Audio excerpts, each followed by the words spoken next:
بسم اللہ الرحمن الرحیم۔ السلام علیکم دوستو، میں ہوں آپ کا ہوسٹ شراز شوکت۔ دوستو، ایک حکایت سنی ہے کہ ایک شخص شیخ حضرت ابو سعید رحمۃ اللہ علیہ کی خدمت میں حاضر ہوا اور مسجد میں بایاں قدم رکھ کر داخل ہوا۔ آپ رحمۃ اللہ علیہ نے فرمایا، واپس جاؤ اور دایاں قدم رکھ کر داخل ہو، اس لیے کہ جو دوست کے گھر کے قاعدے قوانین نہیں جانتا وہ ہمارے کام کا آدمی نہیں ہے۔ تو وہ شخص دوبارہ باہر گیا اور دایاں قدم رکھ کر اندر آیا، تو تب آپ نے ان سے ملاقات کی۔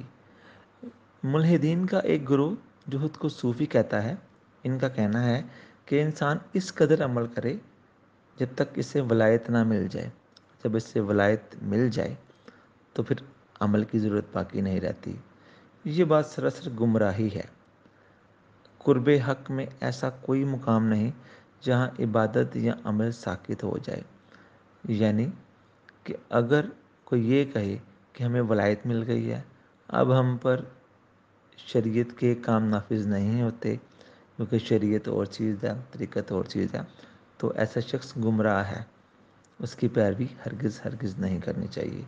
دوستو، اگر آپ کو یہ بات پسند آئی ہو تو کمنٹ باکس میں اپنا اظہار ضرور کیجیے گا۔ اللہ حافظ۔